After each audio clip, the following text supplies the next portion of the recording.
But all right, so you guys have access to two Google Sheets. You have access to the pricing tool, and then you have access to the tracking tool.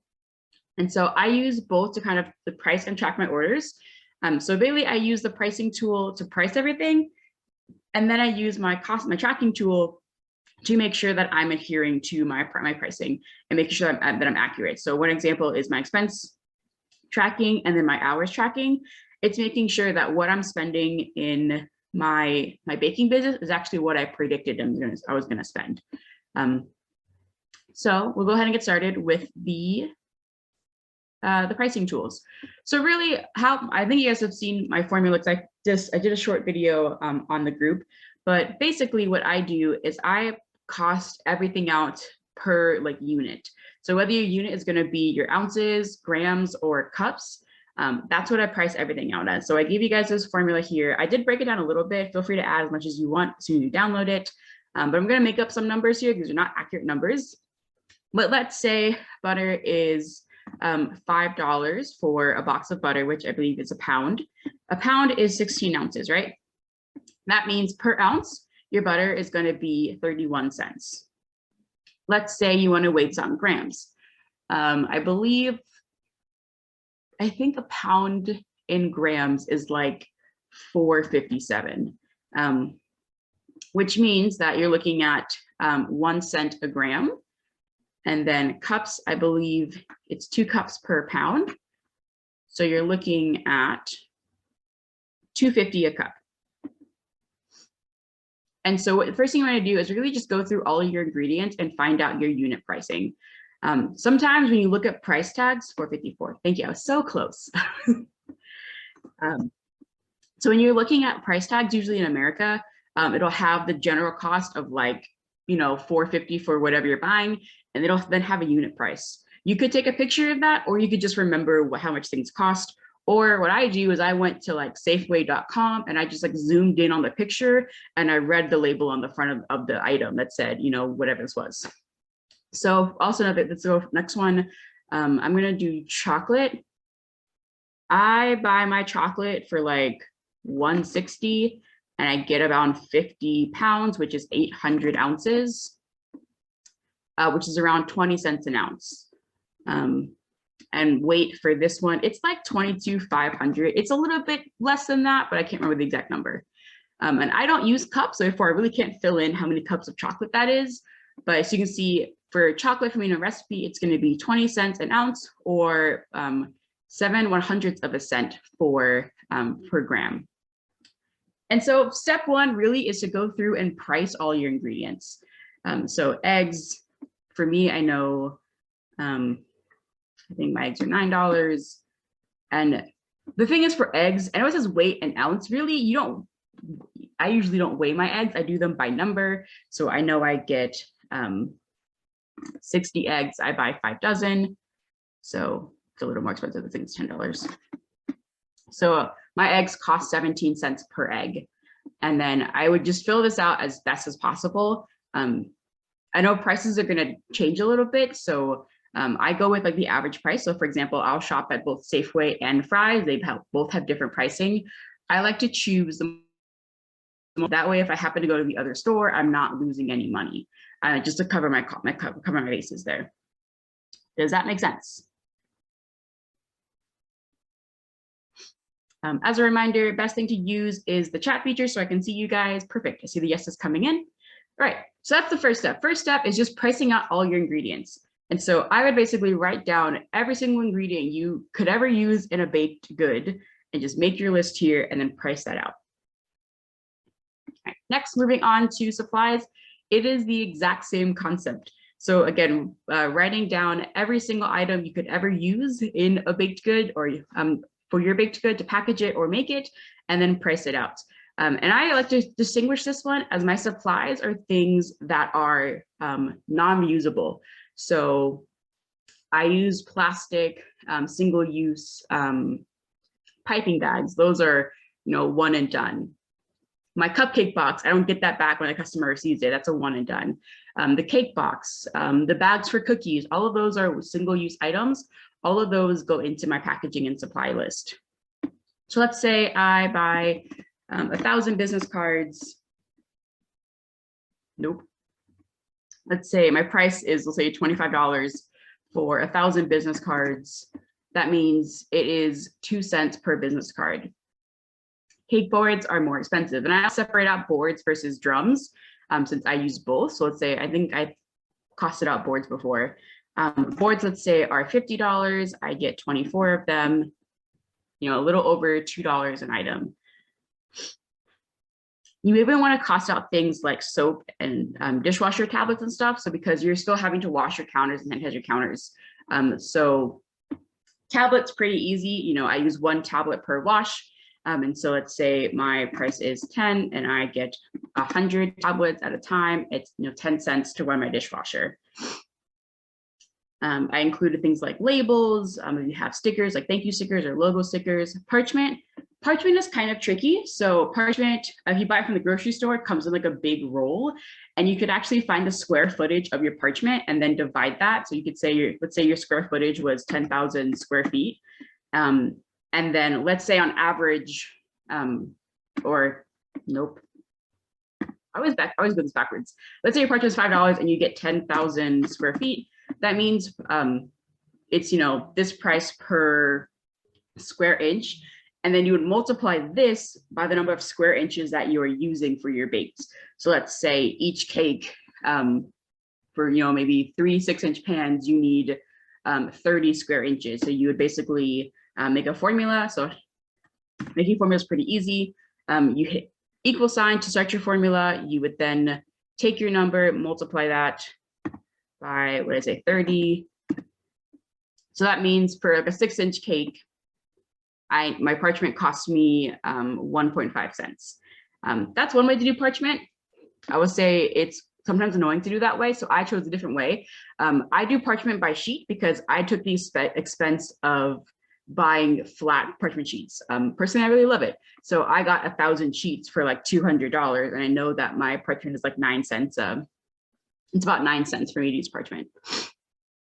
So that would be how, let's say if using this is also a great way if you are using, I think it's the heat sealing bag that you cut yourself. This would be how you figure it out as well. So you figure out what's your square footage or your square inches of how much you receive, and then basically what is your cost per square inch to use that, and then what is the average cost that you need per cookie. That's how you would find that out. So again, you want to do this for all of your items. So again, make yourself a list. I will say, I'm going to erase this here. Not just you. So I will say, if you want to add something, you can either add it to the bottom here. All of these are blank spaces for you guys. But if you want to keep it in alphabetical order, you can add in between. So you want to highlight it, right click, and then you want to insert cells. And don't insert a row. So if you insert a row or delete a row, it'll affect things over to the right hand side here. But if you insert cells, it'll just move those 4 boxes up or down. So that's how you would add stuff if you want to add stuff.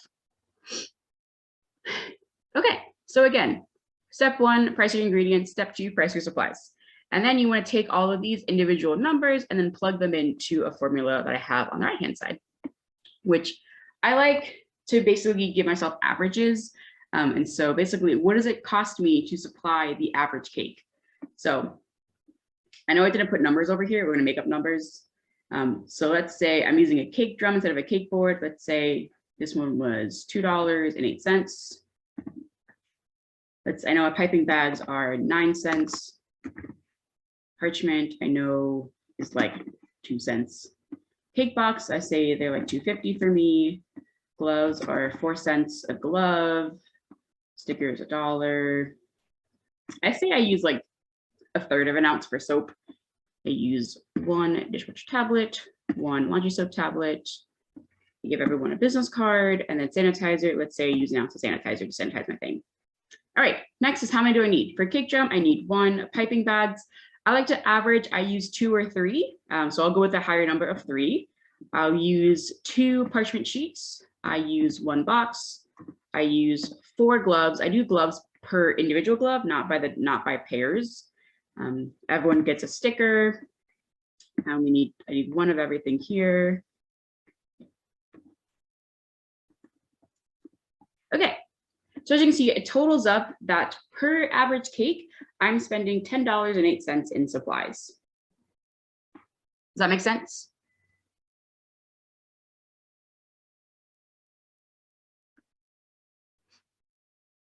Cool. All right, and you notice that this number is in green. We're going to use this number, so we're going to kind of remember this number and come back to it later.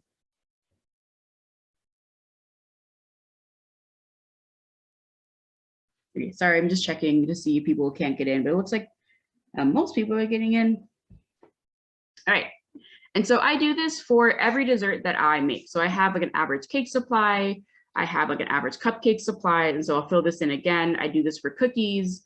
If you do pies, all of that, you basically, you could do this for like every single dessert or give yourself an average. So I choose the average route and I'll adjust it as I need. So for example, let's say, so let's say that I have like a cupcake packaging, I'll do like a dozen versus a box of 4. I know that'll change my cupcake box number and my price of that. So I might adjust that number a little bit because I know it's gonna be a little more expensive to package cupcakes in a box of 4 versus packaging them in a box of 12. Claudia, sorry, Chanda, if you could rephrase your question by tab. I'm not sure what you mean by how many tabs should you have.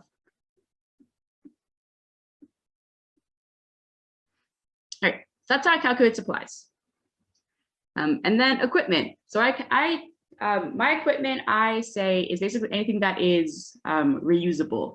So things that I'm using over and over again to make my goods. So my fridge, my oven and stove, my dishwasher, my hand mixers, my stand mixers, food processors, the sheet pans, my cooling rack, all my silicone mats, my cake pans, large and small,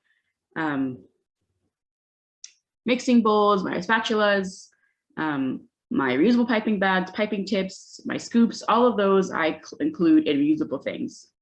And I basically, this is like, I'm creating a fund, I'm kind of air quoting here, creating a fund. If something were to break, I want to have money to replace that instead of that's not coming out of my personal money. So what I am going to do is I went to like a Home Depot or Lowe's. I look on their website and I'm like, what is the average cost for an oven or slash stove that I would buy? I'm going to say 500. And then here in this little box here is a repayment plan. So assuming that you're going on a payment plan, you have to then have so much money per month to just pay back. I will say I've never, except for my house, oh, excuse me. I'm gonna grab a glass of water.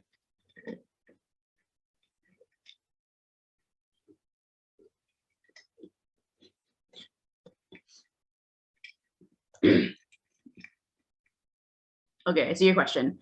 How many tabs did you have like at the bottom? 1, 2, 3, you should have 5 at the bottom. And there's 2 different sheets. So there's 3 under the tracking tools and then 5 under the pricing tools. If you can't see them, scroll to the right. Okay, so sorry, I'm letting you know that I've actually never bought an appliance under a payment plan, so I have no idea what the usual repayment plan is. But let's say I need to pay it back within 2 years, right?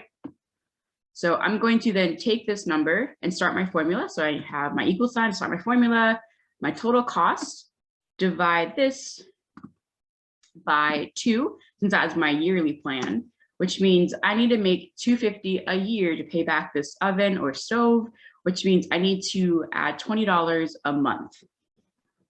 And so I'm going to keep doing that for all of my items here. Fun fact, if you've never used Excel or Google Sheets, you can actually take this formula and move it all the way down. So this little box here, you see how my cursor changes? Just drag this down. That now formula exists everywhere. So you can see how like B27, this one is B28, so it's adjusting. So now I can just, let's say the fridge I want is $1,000. Let's say my dishwasher is $500. My washer dryer will do $750 for both of them. Mixer's $200. Hand mixer was $100 or $50. Food processor is $50. My sheet pans. I'll do the cost of one sheet pan. So let's say it's like $23. The cooling rack was 80. Mats, let's say they're 10. Small cake pans, let's say that they're 15. Large cake pans, let's say that they're 25. Cupcake pans are 25. Again, just I'm making up numbers here, but just basically keep doing that. Scroll down, you'll see that my total per month that I need to make is $134.50. All right, so what does that mean per dessert? I did this by, again, I wasn't selling when I made this formula, so I was like, I think I can sell 8 orders a month. And so I took my total per month, made one more formula. And so I took my total per month, divided that by 8 orders. That means I need to add $16.80 per order to be able to make back the money to repay all of these items. Let's say everything broke in a year. This is where money's going to come from. So I would say, again, adjust these numbers as you need to, and like adjust your order. Let's say you're really, really busy, and let's say that you're cranking out 50 orders a month. You only need to add $3 to every order to pay back all of this. So this is where like bulk baking can definitely get your costs down. You can also adjust this a little bit. So for example, you might be using more equipment to make your cakes and to make your cupcakes. So let's say, you know, that you only, that you are doing 50 orders a month, half of which are cakes, half are cupcakes. You could say for cakes, I'm going to charge $4 because $4 means that I'm using more equipment.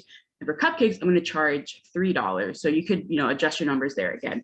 All of this is up to you and how you want to adjust it. This is what I just use. So again, this box is in green. Therefore, we need that number toward the end. Am I making sense still?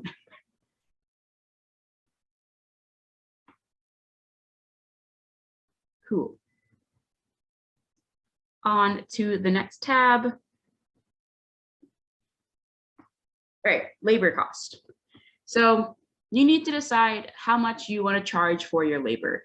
I charge $15 an hour. For my work, so that's a living wage here and where in Tucson, I'm minimum wage is like $13.25 here in Tucson. I think that I deserve more than minimum wage. So I charge 15 bucks an hour for my time. So I'm going to put 15 here. Again, I'm going to drag down my 15 because it's going to stay the same the entire time. And then I'm going to fill in how much time it takes me to do any of my items. So I did this by when I was baking a cake, just for fun or for someone else. I would time myself from prepping my ingredients to turning the ovens off. How much time does that take me? For me, it's roughly an hour until my oven. So prepping the ingredients, the oven off is roughly an hour. Baking cupcakes is closer to 45 minutes. And for this formula to work, you want to do time in like minutes versus hours. Or if it's anything less than an hour, doing it in like minutes. So basically, it's like, geez, 0.75 of an hour is that right there. Or if it's half an hour, it's 0.5 is, half the cost. Question, pause. Would I recommend costing out 2 separate like cakes versus cupcakes? That's up to you. It's really your prerogative. If you want to do more than one, I'll show you at the end what I do. So yeah, totally up to you. That's usually why on my right-hand side here, I have all of my like general cost, and then I have my average cost for like simple cakes versus a medium cake versus like a cupcake. So I'll put here, average time for cupcakes, and I'll list my cupcake stuff. So that way I can just pull it off in one sheet. But yeah, it's up to you. How can we access the recording in the end? I'll have to post it in the group. That's how it works. Okay. So baking cupcakes for me is roughly 45 minutes. So I'm going to do 0.75 for this one. Filling a crumb coating, because I tend to be a little bit slower, I only charge for half an hour of that time because it really shouldn't take me more than half an hour. Sometimes it takes me a little longer than that, but I eat that cost myself since I know that I'm being slow on that point. Making frosting takes me about 30 minutes. And some of this stuff you can actually do, let's say In baking cake, you could also make your frosting. That'll save you a little bit of money. So you could actually eliminate this cost right here if you wanted to. I allot 1 hour for a simple cake. And simple cake for me would be crumb coated and then frosted with a drip, sprinkles, swirls on the top, and maybe like a saying or two. That's what I classify as a simple decoration. But for someone else, that could be very different. Something medium, I would say, requires some small fondant work. So like a topper, or let's say for cupcakes, have individual toppers for cupcakes. It might require me using a cake comb, since cake combs, with stripes take a lot more time, a lot more cooling. So a medium cake, I might allow for 2 or 3 hours. And for a complex cake, this thing's gonna be like stacked cakes. If it has like heavy painting work that I have to do like individual paintings of that, I'll accommodate for 4 hours. And I do the same for cupcakes. So cupcakes, simple would be like little swirl and done, takes me 30 minutes to do, I would say 0.3, 0.5. And for cupcakes, I do this by the 2 dozen. I almost never do cupcakes by the dozen. So I charge, half an hour for 24 cupcakes. This is how I do this. Usually I'll put a note here, so I don't forget. But you guys can break it down as much as you want. So let's say you typically are frosting cupcakes by the 6. You could say this is per 6 cupcakes, takes me half an hour for 6 cupcakes. So again, adjust this as you need it. So again, this is going to give you just all types of numbers. And so you see that your wages here come out on the right-hand side. Towards the bottom, I have things for cookies and like packaging. So let's say packaging by the dozen. I usually have to package, by the dozen, takes me 15 minutes. So that'd be 0.25 of an hour. Individual takes a little bit longer. So let's say if I'm still packaging 12, it might take me 30 minutes to package those same 12. So again, time changes. Labeling, I try to do all my labels at once. So I might honestly just point 1, just because, it's not going to be a lot of time when you break it down to the end. All right. And then again, giving myself an average, I know it takes me 1 hour to bake my cake. I said 30 minutes to fill and frost, 30 minutes for frosting, 1 hour for decoration, and then I have my 0.1 of my label making. And again, making a formula, because I know my hourly wage is $15 an hour. I'm going to take my time, multiply that by $15, and then I'm going to drag this formula down so it repeats itself. That means starting my cake from start to finish, I need to charge at minimum $46.50. Again, this is in green, therefore we need this number in the future. Still making sense?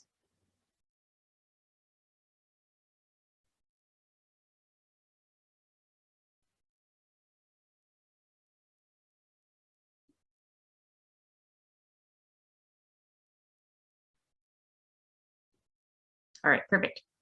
That's my wages. And then I have profit, which I need to remember where I put it in the screen. There we go. So profit, it's a little bit different, but here's again a general, I use this similarly how I do my equipment. Basically, what do I want to make per year? And remember, profit is just something you can either reinvest in your business, you just have it on hand. Profit doesn't have to really go anywhere. It's just what do you want to make extra on top of just extra what you are making. So I gave myself a goal of $2,000 a year for profit. And then I'm going to divide this by 12. So again, making a formula, because I love me some formulas in Excel. They make life so much easier. All right, so let's say I need to make $167 a month. And let's say I, again, am making 8 desserts a year. Make that formula again. I need to add at least $21 per dessert to reach my goal of $2,000 a year. I'll show you how I flex this number toward the end, but remember this number, again, it's in green, therefore we need it at the end.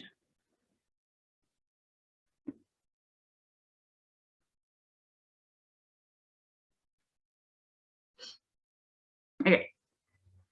I probably should have put recipes toward the front, but now it's time to cost out your recipe. So if it's easier for you, you can drag. So when you download this, you can actually drag this tab over to the front so it's easier to get to.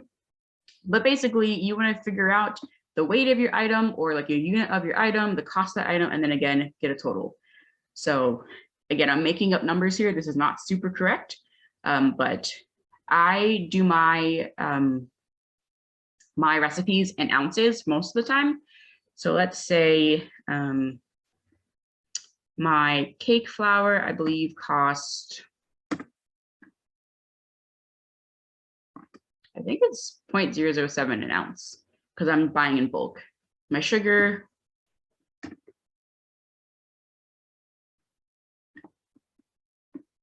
my butter, you said it was 31 cents. Milk, let's say my unit cost is 11 cents per ounce. Vegetable oil, I know, is 11 cents an ounce. Eggs are 15 cents an ounce, or 15 cents an egg. And then extract, I say 50 cents for like a teaspoon of extract. I will say I use fair trade vanilla, so my vanilla is super expensive.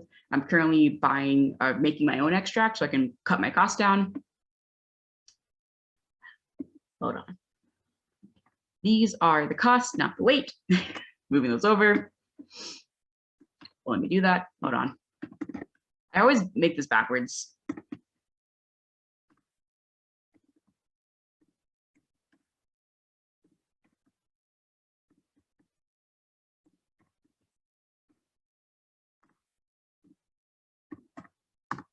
Okay.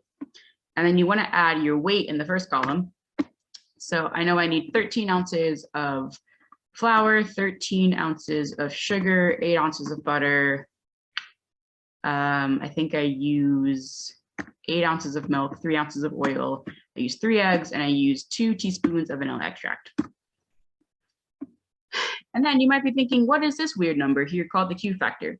Well, the Q factor accommodates for prices that you don't think to accommodate. So notice I'm missing salt, baking powder, and baking soda, all of those in here. I personally find it too tedious to calculate those numbers because that's such a small amount. I just factor them into my Q factor. Q factor is typically between 1% and 4%, so feel free to use a number that you're comfortable with. And so I'm gonna take my total here. So this is basically sums up all of this. So my total right here is $5. And then I'm gonna multiply that by 2% to get another 10 cents. So my total with my Q factor for one cake ounce per cake batter is $5.40. And so I'm going to divide that. I know my batter makes 55 ounces. I'm going to divide this number by 55. So again, making a formula, taking my number, dividing that by 55. That means that, 55 ounces per batch. That means that per ounce, my cake cost for my vanilla cake cost 9 cents, or round up to 10 cents per ounce. And this is important for me because I don't use all of my batter per cake. So for example, my 6-inch cakes only need 45 ounces of batter. So I want to make sure I'm not charging the customer for that extra 10 ounces of batter that they're not receiving. So for my 6-inch cake, I'm going to take this number, my 0.09, and if you want to even do this below it, again, making your formula, taking this number, multiplying it by 45, and then you make a note here per 6-inch cake. And I do 3 6-inch layers. Nope. I do 3 layers that are about 2 inches deep for my 6-inch cakes. All right, let's say it costs my 8-inch cake. I could say my 8 ounces, my 8-inch cake, let's say it takes 60 ounces. So I'm going to take my number here, multiply it by 60. Nope.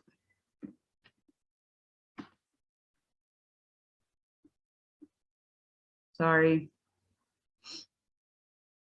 I keep deleting the formulas. This is why I said download it before I use it, because I want to go back and redo all this and remove all of it.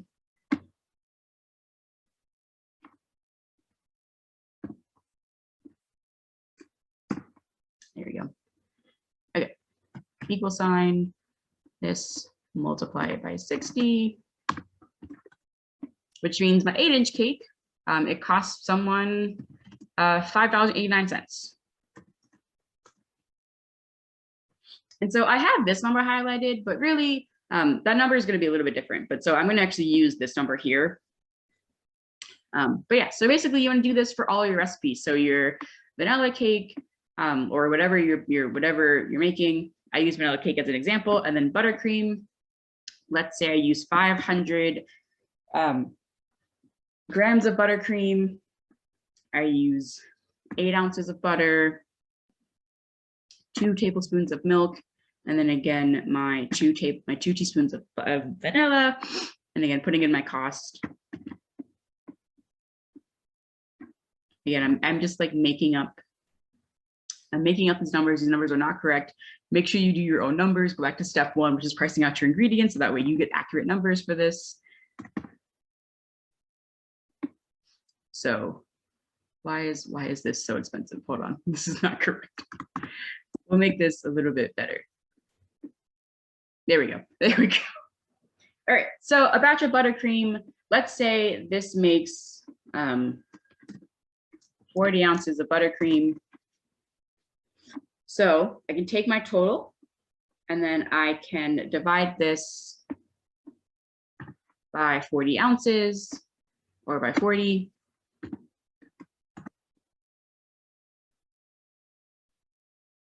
I always do this. I gave myself a number here and I just don't read it. All right, so it's 10 cents an ounce per buttercream. And let's say my 6-inch cake takes 30 ounces of buttercream. I'll give myself a note here. So making another formula, this times 30 means that I'm charging someone $3.21 per 6-inch cake. And then you might be thinking, how do I get these numbers of how much buttercream it takes to frost a cake? I weigh when I first started, I weigh my buttercream before and after. So I would make a batch, I'd make like a 5-pound batch of buttercream, and then I would make my cake, then subtract what was left. And so usually for me, it's around 36 to 40 ounces for a 6-inch cake, upwards of like 45 for an 8-inch cake, depending on the filling, all that stuff. All right. Question, where can we find the sheets? The sheets are in they're in the Facebook group, the Facebook event, which is where you can find them and download them as well. Again, important that you need to download these before you type in them. You cannot type in them without being downloaded because, again, this is a public, like Google Sheets is like a public forum. So I gave these to you guys. You would then, like, no one else would be able to use this basically if I gave it to you guys. So that's why I had to make it a downloadable form. Okay, making sense?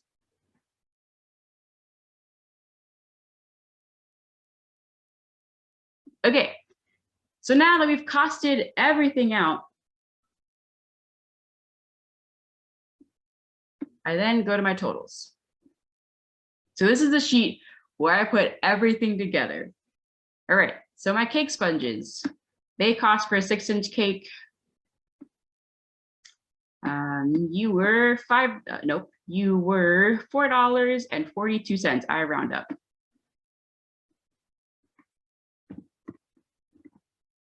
Filling and buttercream, we're going to say count this as the same.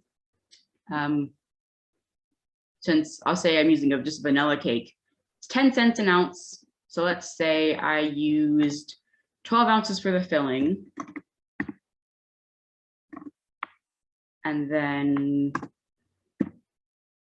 I use, let's say, 20 ounces for the outside.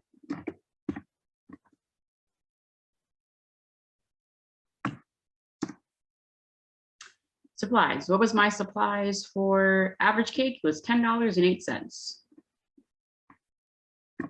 Oh, I forgot utilities. I'm so sorry, guys. I missed it. Where are you, utilities? Oh, down here at the bottom. Sorry, guys. Okay, utilities, I estimate. So there is completely a way if you go to like your website of your utility company, they can technically break down hour by hour how much electric you're using, and therefore you can then multiply that by the cost of your electric. So for me, my electric costs 15 cents a kilowatt. So let's say I was using 200 kilowatts to use my oven. I can multiply that by 15. Again, for me, that was a lot of work. So I looked at the average of my bills. I spend around $50 a month for electric. And most of that is me running my AC, nothing to do with baking. So I took 25% of my bill and put that towards like my baking cost. So that is how I estimated it. And for me, it's around $3 to $5 a dessert. So I'm just gonna put 5 here. So let's say again, for three, I did 3, 1, and 1 for me. So I just took 25% of my bill.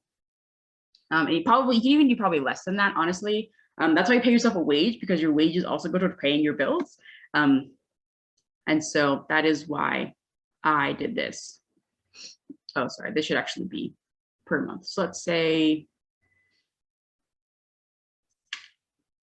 we'll do 50.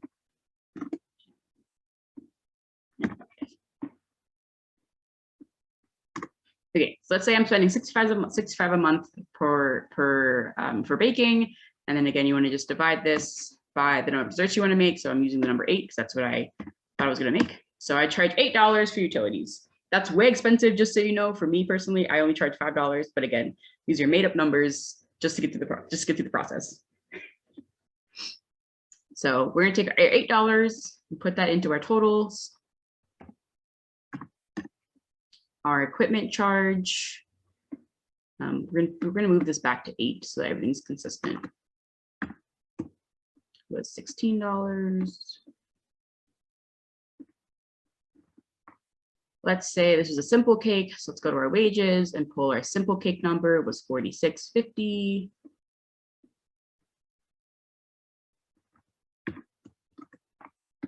All right, so right now, our cake for a 6-inch vanilla cake is $88.12, but I still haven't added profit. Most people say that profit should be 20 to 30% of what you make. So I'm going to take my $88 and make a formula again. And I'm multiplying that. Why did it just delete that?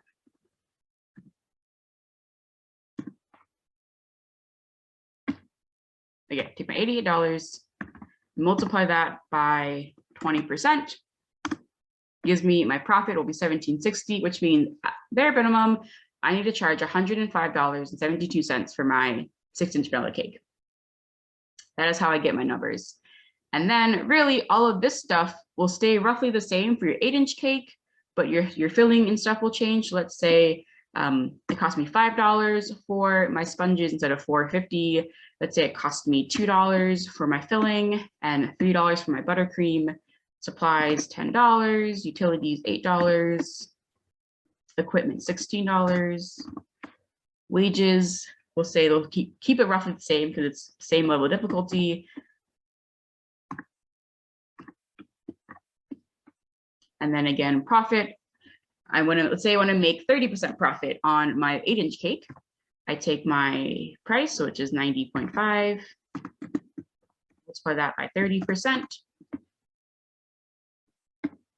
Make sure you put the dot in there so you get the right number, which means the 8-inch cake is $117.65. And then if you want to double check yourself, you can also divide this. So I know my 8-inch cakes serve 24 people, so I can take 117.65 divided by 24. That means each slice costs $4.90, which I think is pretty accurate for an 8-inch cake. Because your supplies and stuff still cost the same, your 6-inch cakes are going to be a little more expensive. So basically people who buy larger cakes get a better deal. Because basically anything from supplies down is still pretty expensive. It's still the same cost. If it's an 8-inch cake or 6-inch cake, they still get a cake box that costs $3. The cake drum still costs $2. Doesn't matter, sometimes doesn't matter the size. So let's say divide this here, divided by my 6-inch cakes feed 15 people. You're looking at $7 a slice for a 6-inch cake. So yeah, that is how I price it out. So from here, I take this number and then I move it over to my tracking tools. So basically, let's switch over screens here. Let's say someone orders a vanilla cake for tomorrow, and I charge them $110 for it. I can then plug in all of my ingredients or all of my numbers here just to make sure that I'm still on target for what I'm doing. And so this doesn't really make sense for like something that's really standard for you. Let's say you always make a vanilla cake the same way. It's gonna be the same numbers every time. But what about custom cakes? You know, those are gonna be a little bit different. And so for me, I know that my base price for a vanilla cake is $110. We're gonna round up. So let's say someone wants a vanilla cake, but they wanna add some decor, like flowers, or they wanna add fondant work or whatever. I start at 110 and I just add what I think it should cost. So I'll say, let's say they want a cake, I'm gonna charge them 150. I can go back and just plug in what it costs for those numbers. So let's say my ingredients upped it to $7 because of the fondant. My supplies, equipment, utilities stay the same. My wages, let's say I upped them, I charge an extra half an hour. So I can double check what I'm doing to make sure that I'm accurate.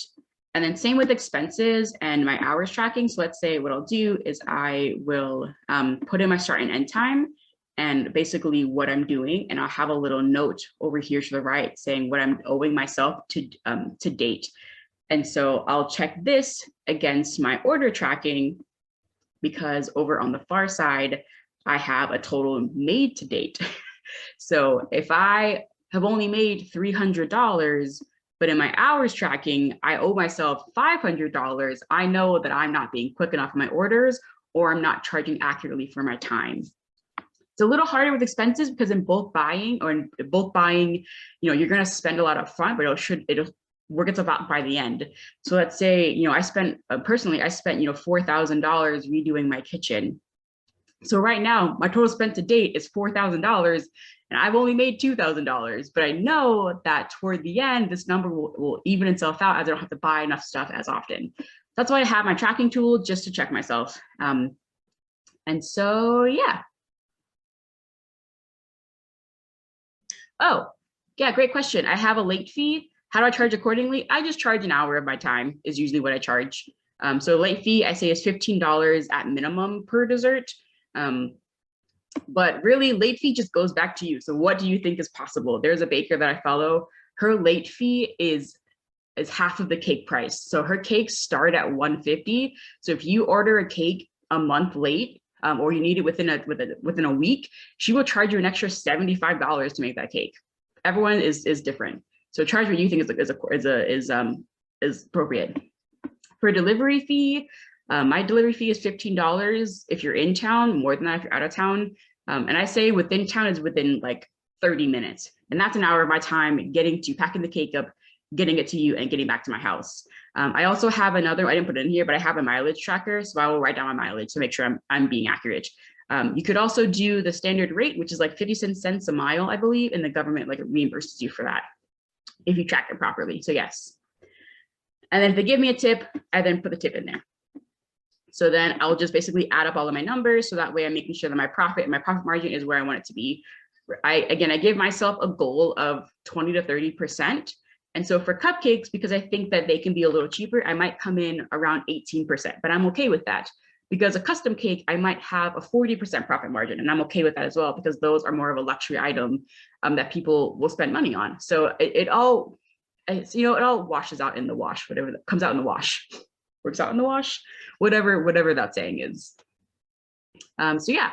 And if you want, I can show you guys my actual tracker. Like this is the one I developed for you guys. I can show you guys what everything looks like on my actual one, so you can see how it actually works. But yeah, that is it. Question in the chat: do you charge for last-minute changes to cake orders? Personally, I don't. I've never had someone call before and say they want to change their order, because I confirm everything before I even take the cake. I say this is what your order looks like. But yeah, if you wanted to, you can add that as part of, you can add another category here. You could say late fee / change fee. And again, whatever it's worth for you to make that change, charge that price.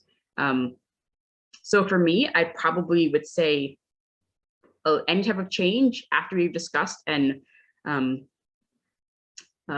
any change that we've discussed after the fact is going to be worth an hour of my time. So if you want to make 2 separate changes on 2 separate days, they're both worth an hour of my time because I have to then replan the cake.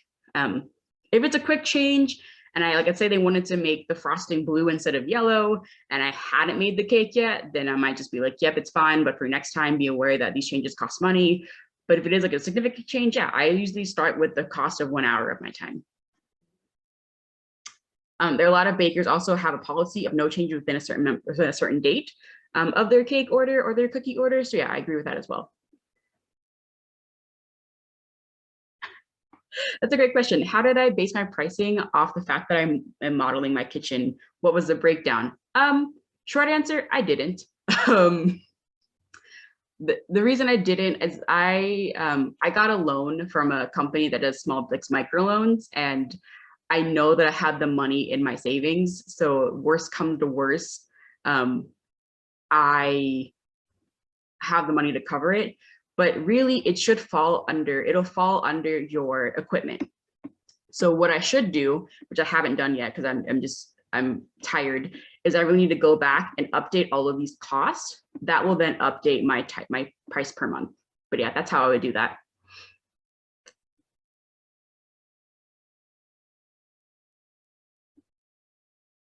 Okay. Question, what about when they're supposed to pick up and they don't pick it up until the next day? Do you charge a storage fee? Again, I've almost never had that happen. I've had a couple people be late. Honestly, I leave their orders outside. I just say, here's your cake. Here's a picture of where it's at. Hope you get it in time. I have to go to work. So yeah, again, it's up to you. So a lot of these decisions are personal, which is how I view it. So yeah, you could definitely charge a storage fee because your cake in my fridge an extra 24 hours or extra 5 hours means I can't put a cake there that I need to put there. So you can, yeah, if you want to stop it from happening, I would say charge a fee that's like outrageous.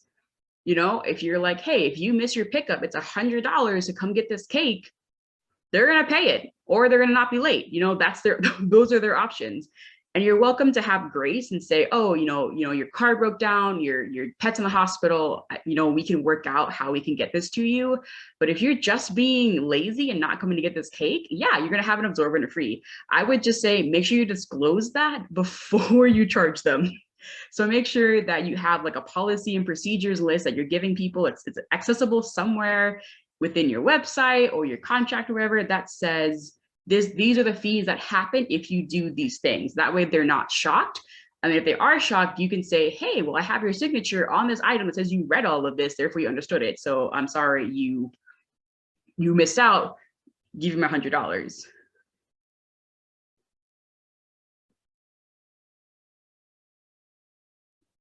It's a great question. Another one in the chat, should you charge less than what you charge now because you're a newer business?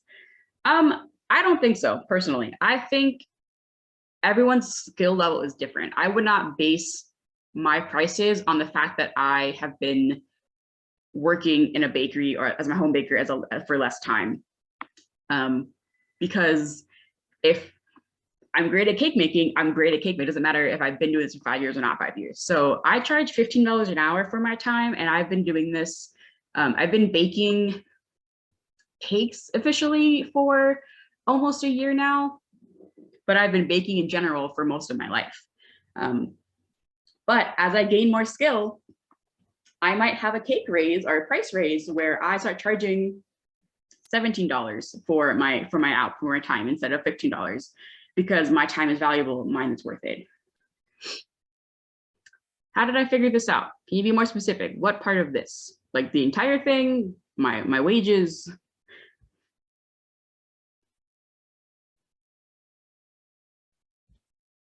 The system. Oh yeah.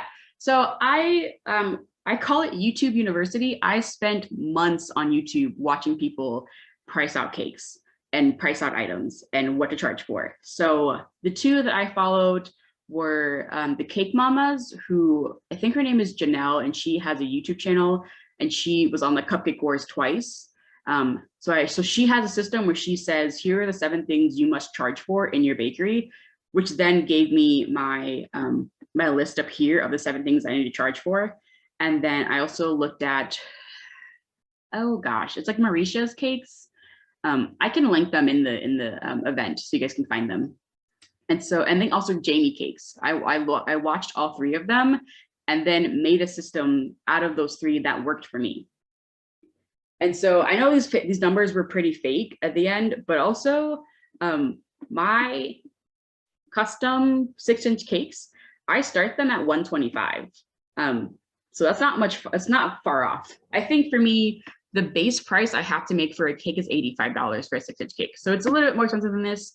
And that's like the bare minimum, like just, you know, frosted swirls on top, sprinkles, and like that's it. It's straight up birthday cake for $85. And yeah, that's expensive for some people, but for people who want it, it's not. And also, I also use fair trade ingredients. So my ingredient cost is a lot higher because I'm using, I believe in a system that not only should we support the people who are buying from us, we should also support the people that grow our crops. And so I want to make sure that people that grow the crops have fair wages too. Hence my cakes being more expensive. That's part of my branding. Do I charge for shopping? Yeah, you absolutely can. You put that in your wages. Wages, I would just add a category of like shopping and then charge by the hour. So I would probably average, you know, an hour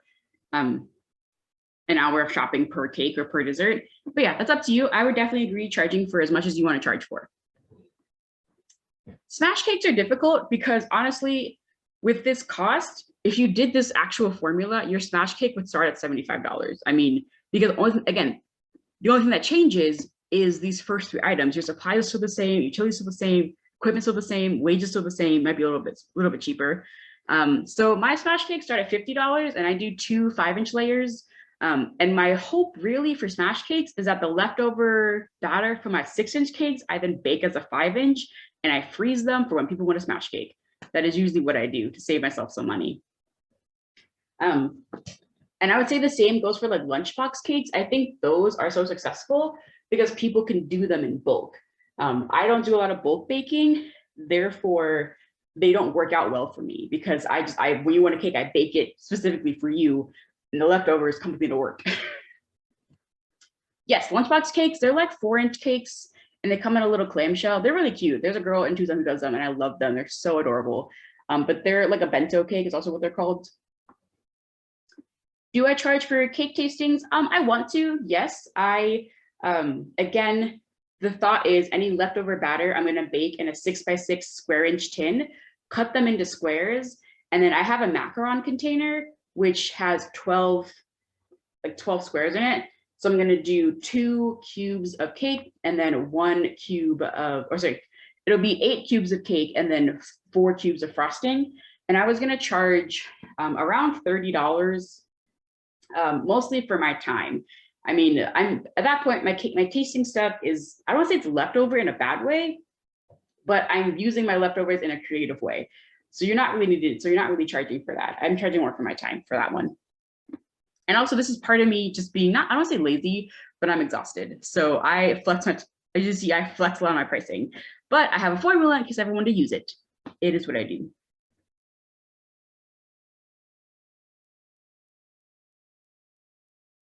So yeah, a lot of people, they put their tasting into the wedding price if they have a wedding tasting. I was gonna do that. So I was, again, I'm gonna make, I have a picture, I'll say, apologize for what I look like. I was not gonna turn on my camera, but I have a picture of what it looks like. So I'll show you guys. It's on my phone, so I have to turn my camera on so you guys can see it. And so again, I know that I have extra batter whenever I make a cake. So instead of pouring that out on the drain or like baking it and wasting it, I was gonna bake it in a square by square tin or a 6x6 square tin or 8x8 square tin. And cut them into cubes and then use them in my macaron boxes to make tastings. And then, yeah, I would credit that toward their order just as an act of goodwill. You know, people would order wedding cakes, they're spending like $300. $20 means nothing to them. So some people, most people. Okay, let me turn my camera on. Hope you guys can see this. Oh, I should also stop sharing. Let me stop sharing also.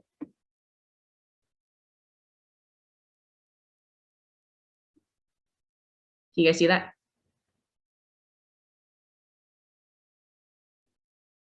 So this is what I mean. I was going to use my extra batter. It was gonna be standard. So it's gonna have vanilla standard, lemon standard, chocolate standard, and then the fourth was going to be whatever I had left over, and then frosting was going to be either strawberry or lemon flavored frosting, cream cheese, chocolate, and then vanilla. That's what I was going to do. So yeah. Oh, you can barely see me. Hello, it's me. So yeah, that is my idea to help me reduce my waste. I saw somewhere far up there was a comment about, because like my 6-inch cake only uses 45 ounces of batter, and my cake batter produces 55 ounces, you're still wasting a little bit. This is my idea to reduce the waste and still charge a little bit of money to make some of that up, but yes. It's a macaron box. Yeah, I don't know. I bought 200 of them. So also I want to get rid of them because they're taking a lot of space in my house. I don't know how to find them. I found them on Amazon. And they're just they're literally like 12 by or 3 by 4 square boxes that are made out of cellulose versus plastic, or it's like a lesser version of plastic.